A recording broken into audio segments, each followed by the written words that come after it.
सच के लिए बेखौफ बेबाक जंग, वर्तमान क्रांति न्यूज़ 24 के संग। नमस्कार, स्वागत है आपका आपके अपने वेब चैनल वर्तमान क्रांति न्यूज़ 24 में, और मैं हूं आपके साथ गंगाधर पत्रकार। दिन गुरुवार, दिनांक 28 जनवरी। समय है सुबह के लगभग 7:45 बजे और स्थान है शास्त्री सेतु, जनपद प्रयागराज। हाड़ कपा देने वाली कड़कड़ाती ठंड और चारों तरफ कोहरे का घना साम्राज्य। सुबह के समय भी हेडलाइट्स जलाकर सड़क पर रेंगती हुई गाड़ियां, बिना किसी बहुत ही आवश्यक कार्य के रजाई में दुबके लोग घर से बाहर तक निकलने को तैयार नहीं।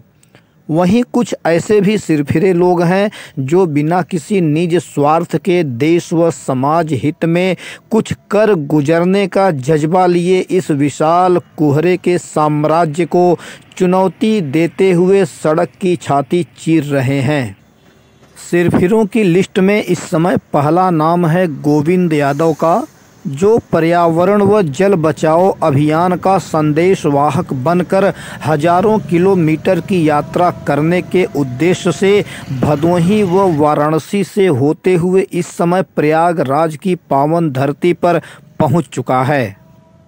और सिरफिरों की इस लिस्ट में आप वर्तमान क्रांति न्यूज़ 24 की प्रयागराज टीम का नाम भी शामिल कर सकते हैं, जो देश हित में ऐतिहासिक कार्य करने वाले इस नवयुवक की आवाज़ देश के जन जन तक पहुंचाने के लिए इस भयंकर ठंड में भी निस्वार्थ भाव से समाचार कवर कर रही है। जी सर, मेरा नाम गोविंद यादव है। मेरे पिताजी का नाम रामधनी यादव है और मैं भदोही ज़िले का ग्राम सभा तुलसी चौक हुरैयापुर का रहने वाला हूँ। आज आप मुझे प्रयागराज में मिले आलोपी मंदिर के पास। आप का मिशन क्या है? इस साइकिल से यात्रा आप कहाँ तक की करना चाह रहे हैं और क्यों करना चाह रहे हैं? जी सर, देखिए, सबसे पहली बात तो मैं जो ये साइकिल यात्रा कर रहा हूँ, यह मैं जल और पर्यावरण बचाओ अभियान के तहत, जल है तो कल है, एक नई पहल, एक नई कोशिश पौधारोपण पहल के तहत मैं इस यात्रा पर निकला हूँ। और मैं भदोही ज़िले से निकल करके बनारस गया, बनारस से गंगा जल लिया, गंगा जल ले करके दिल्ली होते हुए मुंबई जाऊंगा। छत्रपति शिवाजी महाराज को 19 फरवरी को जलाभिषेक करूंगा और इस संकल्प को पूरा करूंगा। और भदोही से हमें एसपी साहब ने हरी झंडी दिखा के 26 जनवरी को दोपहर 12 बजे रवाना किया।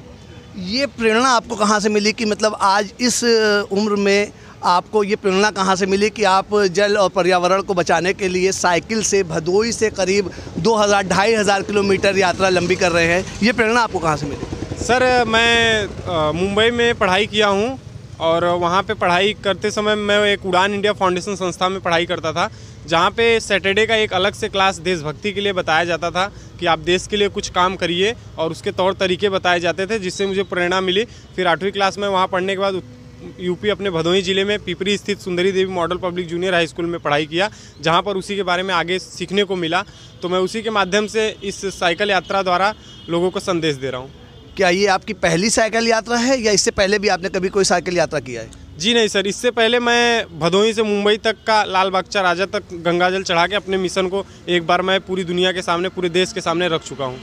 यानी ये आपकी दूसरी यात्रा है? जी सर, ये मेरी दूसरी यात्रा है। इतना लंबा सफ़र, रास्ते में दुश्वारी होती होगी, कुछ परेशानियाँ होती होंगी, उससे आपको कोई मतलब परेशानी होती है तो कैसे आप उसको हैंडल करते हैं उस चीज़ को? जी सर, सबसे पहली बात रही परेशानी की, तो हम आपको बता दें, यदि जीवन में परेशानियां नहीं आएंगी तो अच्छे दिन भी नहीं आएंगे। अगर जीवन को अच्छा बनाना है तो परेशानियों से लड़ना पड़ेगा। जिस तरह से एक हीरो को समुद्र से निकाला जाता है, तराशने के बाद उसकी कीमत होती है, उसी तरह से अगर मानव अपने आप को तराशेगा तभी जाके उसकी कीमत होगी, और मैं अपने आप को तराशने का काम कर रहा हूँ। प्रयागराज से अगला पड़ाव कहाँ का होगा आपका? जी सर, यहाँ से अब मैं लखनऊ की तरफ निकलूँगा और हो सकता है आज रायबरेली के आसपास मैं कहीं जाके स्थित हो जाऊँगा। अच्छा, ये बताइए, जैसे आप जब किसी शहर में ठहरते हैं तो आप अपने पर्सनल खर्चे पे या कुछ प्रशासन के तरफ से भी कुछ आपको आर्थिक मदद मिलती है? जी सर, अभी तक किसी प्रशासन की तरफ से आर्थिक मदद नहीं हुई, ना हमने कहीं मांग की है। और मैं पिछली बार का मिशन अपने खर्चे से किया था, इस बार भी मैं अपने पैसे के, हमारे फैमिली वाले पैसे दिए, उससे कर रहा हूँ। कुछ स्वयंसेवी संस्थाएं वगैरह आपको कुछ सपोर्ट करती है रास्ते में? जी सर, रास्ते में करती हैं। बहुत सी संस्थाएं पिछली बार मुंबई में की थी, यादव समाज थाने में की थी। स्वर्गीय राजेश यादव यूथ ब्रिगेड हमारे भदोही जिले का सबसे बड़ा संगठन है, उसने किया था और तमाम संस्थाएं वहां पर सम्मानित की थी। इस बार भी बहुत सी संस्थाएं संपर्क में हैं।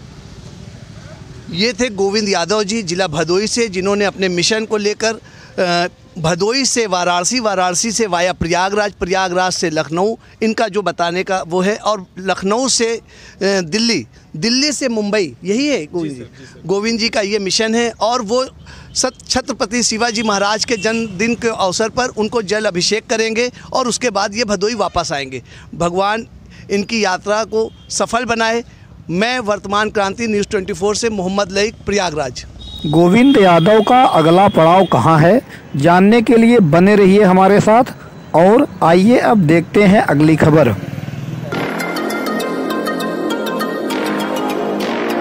माघ मेले के दूसरे स्नान पर पौष पूर्णिमा के मौके पर संगम में आस्था का सैलाब उमड़ पड़ा है। कड़ाके की ठंड के बावजूद संगम में बनाए गए घाटों पर ब्रह्म मुहूर्त ऐसे ही श्रद्धालु स्नान कर दान पुण्य कर रहे हैं। मेले में आने वाले श्रद्धालुओं के लिए कोविड गाइडलाइन का पालन करना अनिवार्य किया गया है। मेले में 13 थाने, 38 चौकियां और 13 फायर स्टेशन बनाए गए हैं। 100 से अधिक CCTV कैमरों से पूरे मेला क्षेत्र की निगरानी हो रही है। मेले में SDRF, NDRF और जल पुलिस की तैनाती की गई है। मेले की सुरक्षा में ATS, PPS, STF, IB, LIU के साथ खुफिया एजेंसियां भी तैनात की गई है। मेले में प्रवेश और निकास के लिए अलग अलग रूटों की गई है व्यवस्था। नारायणं नमस्ते, नमो नारायणं, नमो नमो